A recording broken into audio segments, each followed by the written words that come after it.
This is the RLC-410 Power over Ethernet bullet style security camera from Reolink. It has a 1/3 CMOS sensor, supports a resolution up to 4 megapixels, which is 2560 by 1440, has a max video bitrate of about 8 megabits per second, and handles 30 frames per second. It has a fixed 4mm lens with 36 infrared LEDs surrounding the camera. These infrared LEDs give you about 100 feet of viewable range, with an optimal viewing distance, in my own experience, being around 15 to 20 feet. It does come with a built-in microphone, and along with being PoE or Power over Ethernet, it also has an option to be powered by a 12-volt in. It has an operating temperature of 14 degrees all the way up to 131 degrees Fahrenheit, and of course, just like other Reolink cameras, it does support the open source ONVIF signal that allows you to broadcast to other alternative software solutions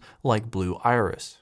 So for the price, the Reolink RLC-410 packs some pretty good features and fairly decent quality. Now the one I'm reviewing today is Power over Ethernet only, but there is another version that also supports wireless connectivity. Now that version does have some internal storage options, whereas this one does not. But aside from that and the Wi-Fi, they're fairly close to being the same camera. Now one thing I can really say about Reolink is that the app that they have on your phone, the mobile app itself, is very, very simple to use. For example, I already have an account created and the app installed for the other Reolink cameras I have in my house, so when I launched the application for the first time after setting up this new Reolink camera, it automatically discovered it and added it to the app. From there, it was just a matter of doing some basic configurations to get it up and running the way that I wanted it to run. And on top of that, because I use Blue Iris and I already have Reolink cameras, all I did was copy over a profile from one of my other cameras and change the IP address, and everything came up exactly how it should have. That's one thing I can give Reolink. Out of all the security cameras that I've taken a look at, it seems like some companies out there, I'm not going to say any Zmodo names, just like to have a closed ecosystem and don't want to open up their cameras for alternative software solutions. So, hats off to that. And I haven't really covered this before, but Reolink does have a desktop client software in VR, something that you can run on your main PC or maybe a dedicated server if you wanted to, but it's able to connect and automatically work as an NVR with any Reolink cameras that you have. And in today's video, I decided to try it out again because, well, the first time I tried to run it on Windows, I couldn't get it to work. Well, this time I actually ran into the same problem I had before, where I installed the software, launch it for the first time, and when I try to add a camera, the thing just crashes. In fact, it crashes so bad that it will not start up again. Something to do with the configuration being wrong, and it just will not allow the graphic user interface to launch at all.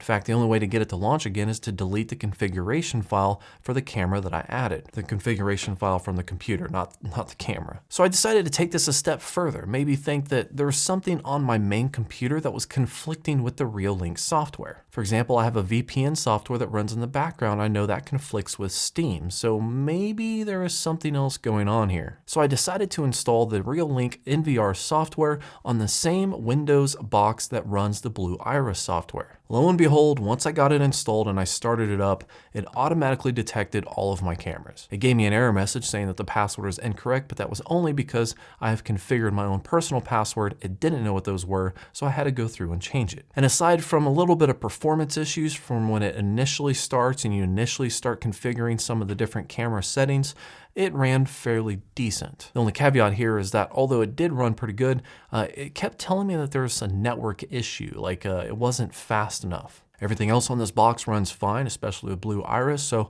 I wasn't really sure why I was getting that error, but as a whole, it still seemed to work. But either way though, the auto discovery is amazing. It's very simple to set up. It automatically knows what's on your network, what you can connect to, and it's just, it's simple. I like it. Now let's get to the primary focal point here, the quality. Quality is always important. You got to know what kind of quality you can get from your camera versus how much you have to spend to get it. Now the RLC-410 does date back to late 2015. Now while it is a dated camera, it seems to have proven itself to last this long. And the reason why I'm saying this is because yes, it does have a 4 megapixel sensor, supports up to 1440p, and has some pretty good quality outside. In fact, this is the demonstration video of me walking from the end of my driveway all the way up to where I had the camera set. As you can tell, you can see my face pretty early in the walk, so it's pretty easy to distinguish who's coming up to your property in the daylight just from this view. But when I switch it over to nighttime, things get a little bit different. I take the same walk from the end of my driveway up to where I have the camera positioned.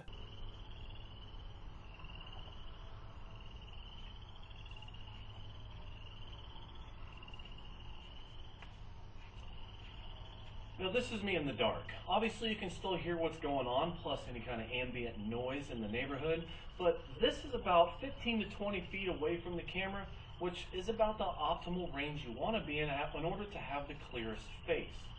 As you can see, as I get closer to the camera itself, my face gets more and more blown out by the massive quantity of infrared LEDs that surround the camera lens. But that's okay, because normally you're going to have this set up high and you're not going to have it right in somebody's face. Normally. So from that video, you can tell a couple things. One, what does the audio sound like? And I can say it actually sounds pretty decent, especially for a security camera. And two, you got to be about 15, maybe 20 feet away from the camera in order to get the optimal viewing distance in order to see a face. Anything closer, it really kind of seems to get blown out pretty quick.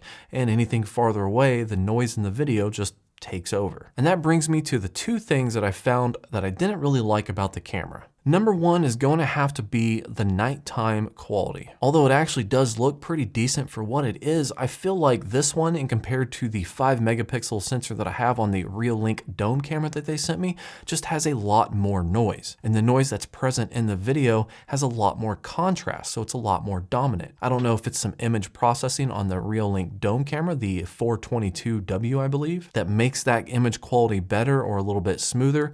I'm not really sure, but it really seems like there's a lot more noise in this bullet camera than there is in the Reolink dome camera that I have. Now, Reolink actually does have an updated bullet camera, the RLC-410, and from what I can tell, it does use a different sensor from the 410, at least a 5 megapixel version of it. So it would be kind of interesting to put those cameras side by side and see what the noise differences is between them. One, the 411, assuming being a much newer sensor and camera altogether. I mean, during the daytime, the image quality is fantastic. You can make out just about everything and it looks really good, but at night, that noise just kind of kills it for me, just a little bit. And the second thing with this camera that it kind of irks me, it's not a huge deal, it's switching from daytime to nighttime, or that infrared view. It seems to make the camera just wig out.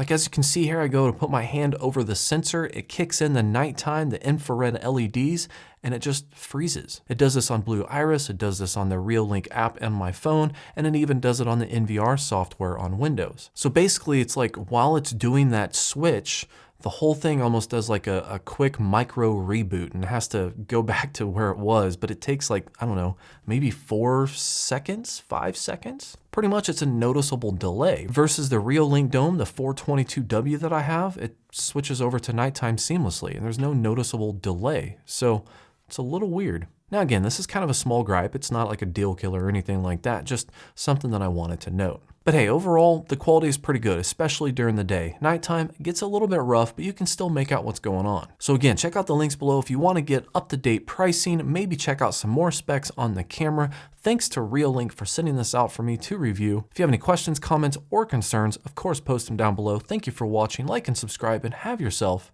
a good night.